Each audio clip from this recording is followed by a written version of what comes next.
Transparency international Bangladesh টিআইবির নির্বাহী পরিচালক ইফতেখারুজ্জামান রাজনৈতিক দল জাতীয় নাগরিক পার্টিকে কিংস পার্টি হিসেবে বর্ণনা করেছেন। সোমবার রাজধানীর ধানমন্ডিতে টিআইবির কার্যালয়ে এক সংবাদ সম্মেলনে তিনি একথা বলেন। কর্তৃত্ববাদী সরকার পতন পরবর্তী 1 বছর প্রত্যাশা ও প্রাপ্তি শীর্ষক এক গবেষণা প্রতিবেদন প্রকাশ উপলক্ষে এ সংবাদ সম্মেলনের আয়োজন করে টিআইবি। টিআইবির গবেষণা প্রতিবেদন পর্যবেক্ষণে বলা হয়, সরকারের পৃষ্ঠপোষকতায় রাজনৈতিক দল বা কিংস পার্টি গঠন করা হয়েছে। এই কিংস পার্টি কারা, এ প্রশ্ন করেন একজন সাংবাদিক।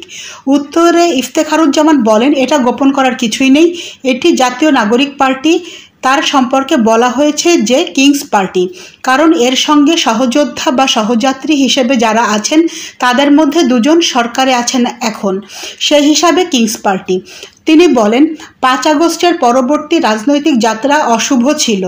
এর ব্যাখ্যায় ইফতেখারুজ্জামান বলেন, ওই দিন বিকাল থেকেই বিদ্যমান রাজনৈতিক দলগুলোর শীর্ষ নেতাদের একাংশ চাঁদাবাজি, দলবাজি, মামলা বাণিজ্য শুরু করে এবং গত 1 বছর ধরে তা আরও বেড়েছে। এমনকি দলের উচ্চ পর্যায় থেকে ব্যবস্থা নিয়েও তা নিয়ন্ত্রণ করা যায়নি। এর ফলে নতুন রাজনৈতিক দলগুলোও তাদের জন্মলগ্ন থেকে একই রোল মডেল অনুসরণ করেছে। দখলবাজি, চাঁদাবাজির মধ্যে নিজেদের নিমজ্জিত করে আত্মঘাতী পথে অগ্রসর হয়েছে।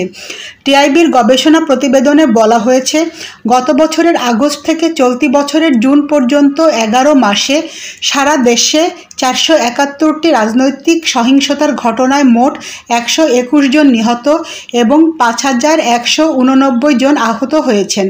এসব রাজনৈতিক সহিংসতার 92% সঙ্গে বিএনপি, 22% সঙ্গে আওয়ামী লীগ, 5% সঙ্গে জামায়াত এবং 1% সঙ্গে জাতীয় নাগরিক পার্টি জড়িত ছিল বলেও গবেষণা প্রতিবেদনে উল্লেখ করা হয়েছে।